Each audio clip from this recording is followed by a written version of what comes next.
From the desk of Mayor Barbara the Fridge Braskin. Today is the last day you're allowed to have a Christmas tree in your home. Anyone seen with a Christmas tree after today will be given a $50 fine for each day they have it. Additionally, there will be a town-wide blood drive this Friday at the public library. In lieu of cookies, haircuts will be provided free of charge to those who ask. From Absolutely Productions, this is Branchburg with Brendan and Cory.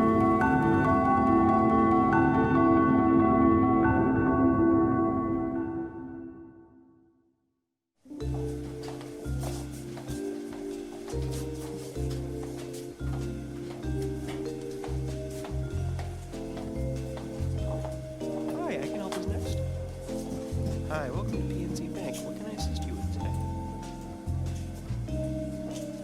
Attention, ladies and gentlemen, everyone on the ground! I have lost a contact. Begin searching in 3, 2... Sheriff's Department, is everyone all right? You can get up now. This is Officer 726 responding to silent alarm activation at PNC Bank. The threat has been neutralized. I repeat, the threat has been neutralized.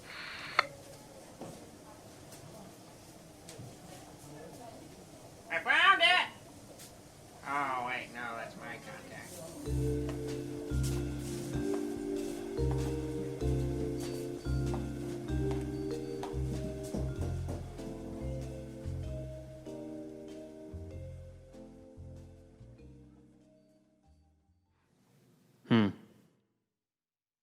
That didn't go well. I seem to have difficulty connecting with others. Perhaps it's due to the fact that I get into an argument with every child I interact with.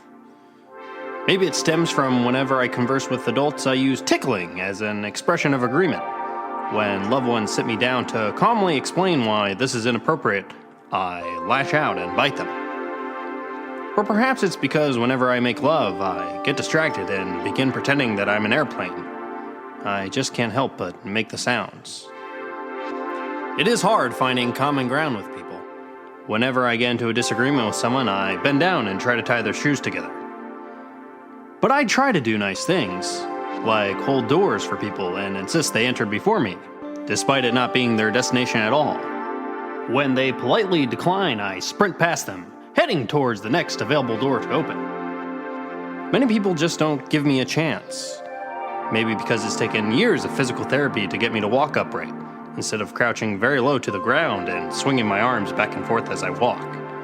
And despite that therapy, I've recently returned to my preferred stance. Or perhaps it's because if I go somewhere and forget my wallet, I immediately blame the first person I make eye contact with. Very few people choose to spend time with me. Perhaps it's because it always takes me 3 hours to eat any given meal, and anytime there's a moment of silence, I try to fill it by humming The Ants Go Marching. I guess I'm just not good in public spaces. When I was married, my wife would have to be the one to go to the grocery store, because whenever I'm in any line, I just begin pushing the person in front of me. And whenever I don't do that, I'm stomping my foot up and down impatiently, like a bull ready to charge. But I am trying to improve in getting along with others. I've trained myself to blush on command, a skill I overuse greatly.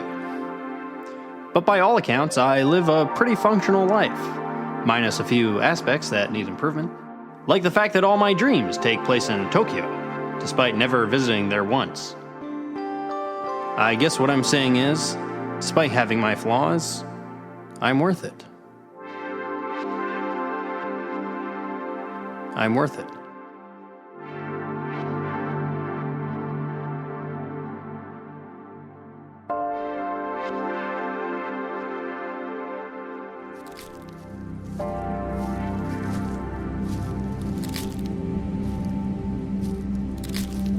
It's the first day of deer hunting season, and you walk into the woods with a rifle over your shoulder and a thermos of coffee in your hand.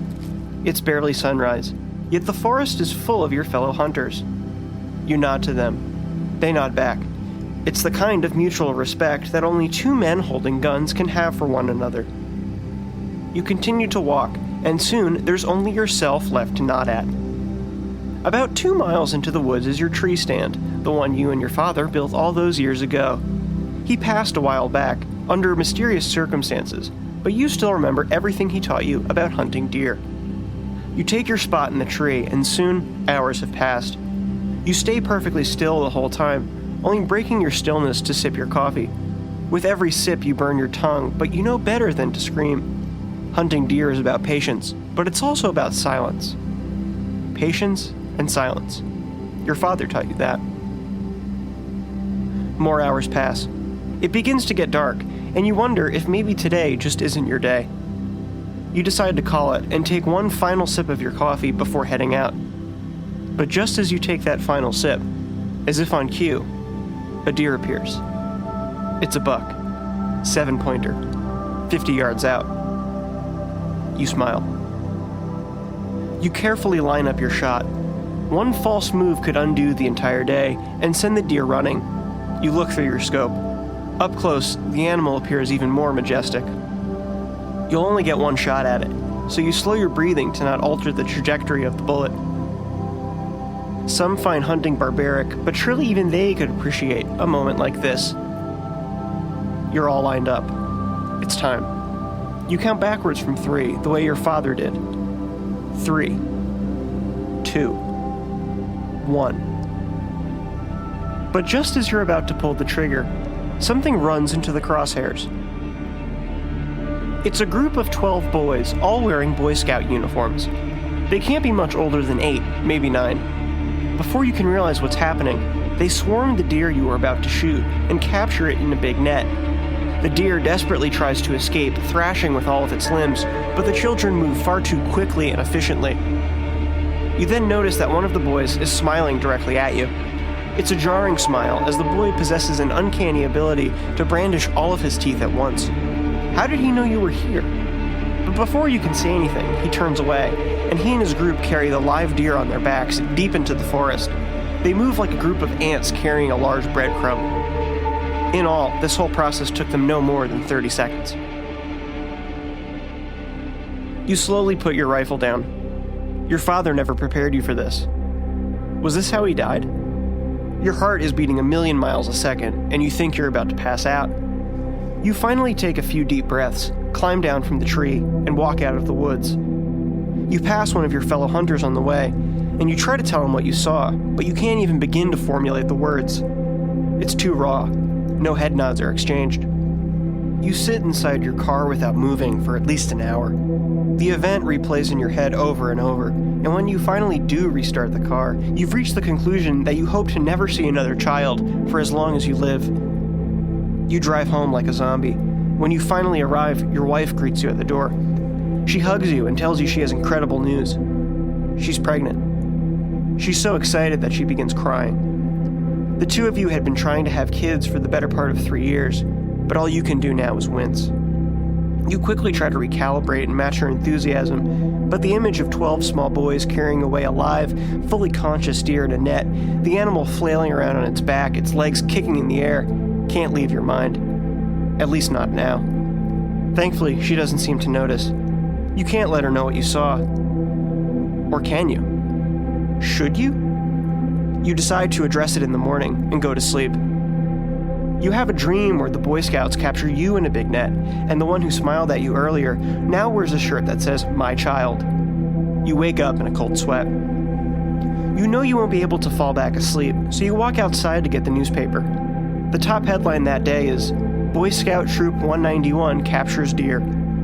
In the photograph, the boys you saw in the woods are posed next to your town's assemblyman. The deer lies in front of them, and it's unclear if the deer is alive or dead. But no one in the picture seems to care. You recognize the boy who smiled at you. His smile is still recognizable through the grainy, low-quality resolution of a local paper's printer. You stare at the photo for a while. Finally, you smile. What an honor, you think to yourself. I'd be thrilled if my child could meet an assemblyman.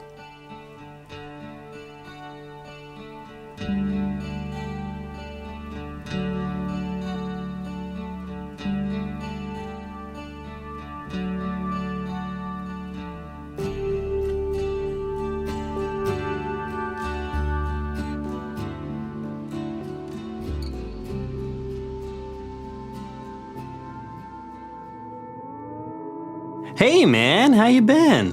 Good to see you. Oh, that's good. Me? Yeah.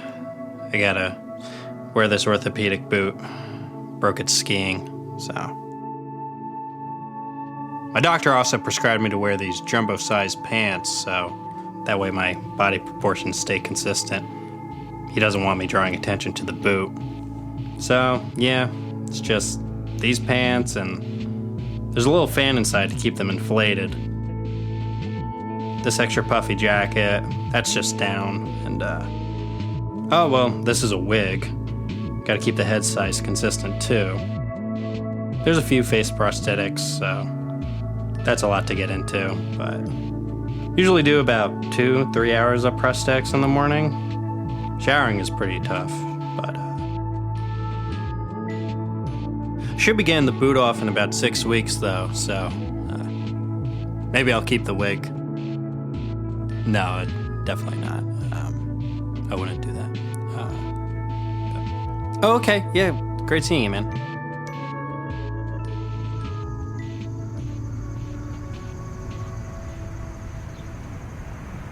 Hey, mind if I see? Oh, yeah, go right ahead. Thanks. Park sure is packed today. Oh, yeah, I guess some kid got stuck in a slide, so everyone's coming by to take a look. Oh, okay. That's why people are leaving flowers and candles around. Can I ask you a question? Yeah, sure. Yeah, just for stranger to stranger, what do you think of my new haircut? Oh, yeah, it looks nice. Where'd you get it? Oh, thanks. And, nowhere. I actually did it myself. Wow, you do your own hair? Yeah. I mean, I don't really get along too well with many of the barbers in town. So. Ooh, yes, I hear that. You know, I once threw up from looking at one of the barbershop pulls too long, and kind of once word spread around, I was pretty much blackballed from every barbershop, salon, whatever in town. Oh, jeez, I'm so sorry. Yeah, I have to go like 3 towns away now if I want to get my hair cut. It's like a total hassle. I got banned from a barbershop once. I started brushing my teeth while I got a haircut, and my barber yelled at me when I said I needed to spit. They have a sink right there. Well, exactly. That's what I said. And I said, you've got a sink right there, so let me spit in it. But they don't want you to spit in that sink. Well, where the hell are you supposed to spit? I don't know. I guess nowhere. Well, you're lucky you can trim your hair yourself. I could never do that. I just don't have the hands. I'm sorry, did you say trim my hair? Yeah. Didn't you say you got a haircut? Yeah. All right. What's the confusion? Well, I didn't trim any hair. What? Then why'd you say you got a haircut? Oh, I did. I just didn't take any hair off during my haircut, though. Just sprayed some water on it. What are you talking about? You just have wet hair now. That's not a haircut. Why isn't it? It's called a haircut. It's in the goddamn name. You have to have hair cut off for it to count. Oh, you sound just like my old barber. A real fascist freak. I am not a fascist freak. Oh, yes, you are. My barber would do the same thing. He would ask, what kind of haircut do you want today? I'd say, wet hair today, please. And he'd say, no, we're not doing that. That's not a haircut. I'd say, yes, it is. That other guy left with wet hair, and he'd say, well, I trimmed that hair. And I'd say, well, I just want wet hair. Hold the trim. That should be an easier job. And he'd say, you're really pissing me off with this. And I'd say, okay, well, where can I spit? And then he kicked me out and banned me. Wet hair doesn't count as a haircut. Yes, it does. You have a new hairstyle when you do it, don't you? Sure, but wet is not a style. Wet is a style. Anyways, I'm not sure I like my new haircut. You're a moron. Oh, why don't you shut up? I wish you were jammed in that slide. I wish I was too. Then I wouldn't have to hear you. I just hear people talk about, how much they want to save me from the slide. Oh, please, you're delusional. No one would want to save you. Shut up. Sure they would. Because if I'm stuck in there, that means their kids can't use it. They would just build another slide so you could stay stuck in there. As long as I'm nowhere near you, that is fine with me. If there weren't all these people around, I'd slug you in the head. Give you a real haircut with my fist, if you know what I mean. Oh, yeah? Yeah, you'd have to eat a tube for the rest of your life. Don't you mean out of a tube? I don't know. Regardless, if I slug you, there are going to be tubes in your future. Well, if I slugged you, you'd become a vegetable. You would need a fucking vacuum to poop. Oh, no, I wouldn't. I'd poop just fine. That's where you're wrong. You poop like a slug. You're wrong. I'd poop healthy like a horse.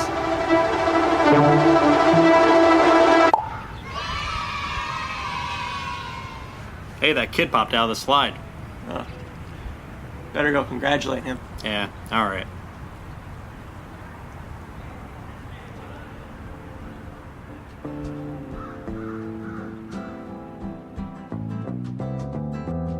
Power went out last night, so I called JCP&L this morning, and they sent one of their guys over to take a look at the power lines outside my house. But I guess his ladder fell down, and now he's stuck at the top of the pole. So I called the fire department to rescue him, and, well, I mean, I thought that would be the end of it, but then the fireman who showed up got stuck at the top of his ladder. I guess the guy's afraid of heights, and when he looked down, I don't know. He says he's staying put until help comes, but when I called the fire department, they said they aren't sending anyone to get him so he can finally get over his fear. Tough love, I guess. So now there's these two guys stuck in front of my house, just yelling and yelling. Oh, and I guess the local news heard about all this, so they sent a reporter, and, well, she crashed her van right into the utility pole, and now she's stuck inside her car. I think her door is jammed or something. That's not really the same thing as the other two, but, well, it kind of is. Her hitting the pole actually made my power come back on, so that was good. Didn't knock the JCP&L guy down, though. I got company coming over later. I'm actually hosting a baby shower. So, yeah, I hope this whole situation kind of figures itself out by then.